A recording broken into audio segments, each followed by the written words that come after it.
Chapter 2. Unlucky Fall. Nancy took her scorecard from Mott and Bautescu and walked on with Bess and George. Knowing the card had to be signed by someone accompanying her throughout the game, she asked George to attest the score. Then Nancy gave the card to the tournament chairman, who was in his office busily chalking up the results of the day's matches. "A fine score, Miss Drew," he praised her. "Do you think she will qualify for the tournament?" Bess asked the man eagerly. "She certainly will, unless better scores come in tomorrow," he replied with a smile. "However, the competition is very keen this year. Some of the best women golfers in the state are entering the tournament." "I'll feel very fortunate if I so much as qualify," Nancy replied. "I understand there's to be a tournament for men, too." "Yes, I have entered it," said a voice behind the girls. They glanced around to find Bautescu standing there.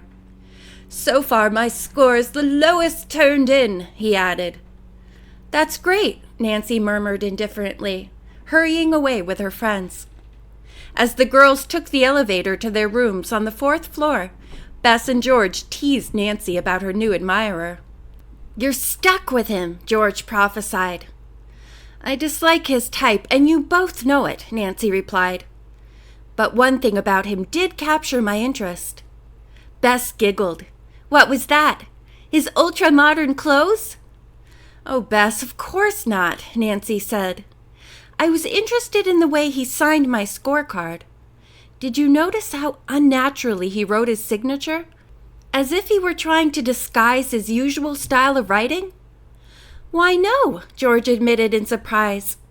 "You seem to observe everything, Nancy." "I guess that's why she has solved so many baffling mysteries," Bess sighed. "Nancy knows how to make use of her eyes, and we don't." "Dad trained me to be observant," Nancy said. As the girls started down the hall toward their rooms, she thought proudly of her father, Carson Drew, whose fame as a criminal lawyer was nationwide. Through helping him, Nancy herself had achieved distinction. She was now a well-known amateur detective with a long list of successful mystery cases to her credit. The most recent one, the Whispering Statue.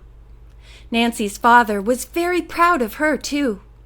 Mrs. Drew had died when Nancy was only 3 years old. Since then, their home had been managed by lovable Hannah Gruen, an excellent housekeeper. Thinking of the woman who had cared for her like a mother, Nancy smiled. "Can you imagine what Hannah would say if she knew I was starting another mystery?" "She'd say, 'Now, Nancy, promise you'll be careful,'" Bess replied with a grin. Laughing, the three entered the cousins' big, comfortably furnished bedroom. "Speaking of the mystery," said George, "did you learn anything about the haunted bridge?" "Not yet," Nancy answered, glancing at her wristwatch. "But I'm to meet Chris at 5. Nancy found him waiting for her at the caddy house. He made no comment as she led him to a bench at the rear of the hotel. "Please tell me everything you know about that bridge," she urged him. "Why do you say it's haunted?" "Because it is," the boy insisted. "All the caddies will tell you the same. Sometimes you can see the ghost walking over it." "At night?" "Daytime, too. It waves its arms slowly back and forth. And sometimes the ghost screams as if it's in pain." "Have you actually seen and heard this yourself?" "Sure! That's why I know better than to go into that woods." "You mean you've never been up close to the ghost?" Nancy inquired, smiling. The boy frowned and said, "You couldn't hire any of the guys to go near the place." "Chris, are the bridge and surrounding property owned by the hotel?" Nancy asked. Before Chris could reply, the caddy master appeared to inform the boy he was wanted immediately in the caddy house. "I'll have to go now," Chris told Nancy. "Thank you for telling me about the ghost," she said. "And by the way, if I qualify, would you like to caddy for me in the tournament?" "Sure, but I won't promise to look for any balls in the woods." Nancy leisurely walked back to the hotel. As she went through the lobby, a sudden thought occurred to her. After giving a brief explanation, she asked the desk clerk if she might look at the registration cards of recent guests. "Certainly, Miss Drew. Glad to be of help at any time."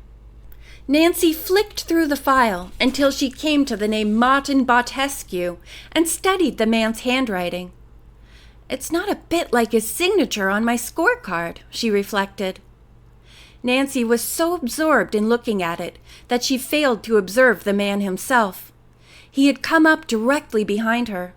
Pausing, he regarded her intently for a moment, then dodged into a telephone booth. Nancy, unaware of his presence, went upstairs. Bess and George were dressing for dinner. They were not too occupied, though, to bombard Nancy with questions concerning the haunted bridge.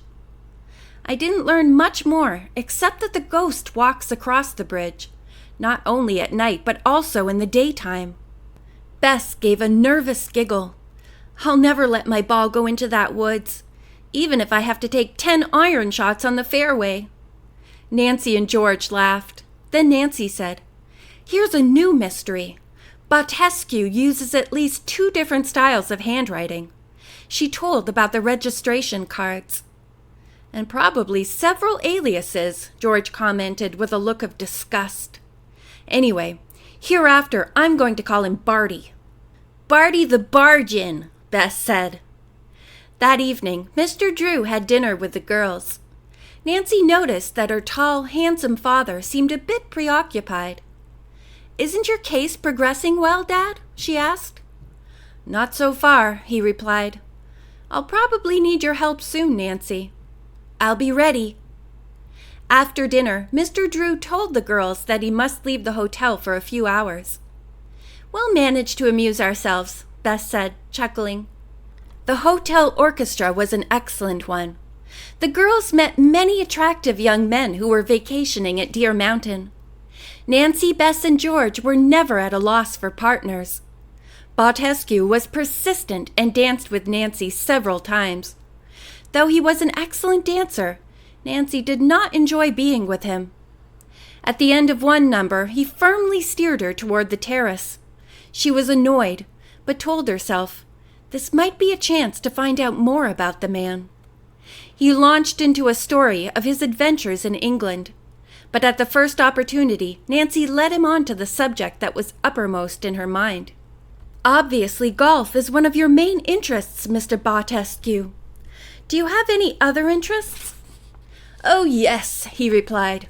"I enjoy tennis. But what are some of yours?" "Well, for one thing, graphology intrigues me. Some people profess to be able to tell a person's character by means of his handwriting." In the semi-darkness, she did not notice her companion regard her shrewdly as he answered, "What an interesting story could be built up around mine. The way I write varies with my moods.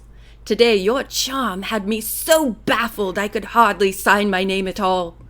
I doubt that I would even recognize it on your scorecard." Nancy glanced quickly at the man, but his face was a mask. Unexpectedly, he began to move closer. "Nancy, you are very attractive. In all my life, I've never met anyone that I—" Nancy took a step backward. She did not realize that she had been standing near the edge of the terrace. Suddenly her heels were no longer on solid cement, and she felt herself falling. She gave a cry of alarm. Before Bautescu could extend a hand to save her, she toppled into a flower bed. "Oh, I'm sorry," he said. "Are you hurt?" he asked anxiously, springing down to assist her. Nancy slowly rose from the ground, trying to brush the dirt from her long dress. "I think I've sprained my hand," she admitted. "Shall I call a doctor?" Bautescu asked. No, I'll be all right. Just leave me here." Nancy's outcry had brought several dancers running from the hotel ballroom. The situation was intensely embarrassing to her. She did not wish to explain that her fall from the terrace had been caused by trying to avoid Bautescu's unwelcome attentions. "Let me see your hand," Bautescu urged. "I don't believe the sprain is a bad one." Nancy ignored him. Walking away swiftly, she went directly to her room. The pain in her left hand was not so intense now, but the fingers were becoming stiff.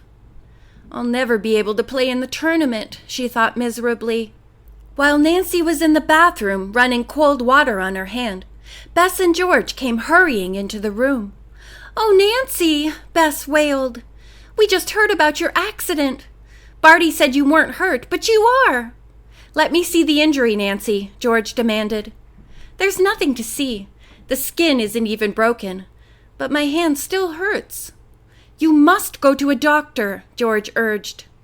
At that moment, Carson Drew returned to the hotel and came straight to his daughter's room. Upon hearing about the injury, he too became concerned, particularly when Nancy admitted that her back had been twisted slightly. "Now don't be foolish," he said severely. "I'm going to have the house physician come up." Dr. Ackerman was a quiet, dignified man who had little to say. The few words he spoke after his examination were directly to the point. "This sprain isn't serious, but you must give your hand a rest. I'll bind it for you, and don't use this hand for 3 or 4 days." "You mean I can't play any golf?" "No golf." "But doctor," Nancy pleaded, "it really doesn't hurt very much, and the tournament starts day after tomorrow." End of chapter 2.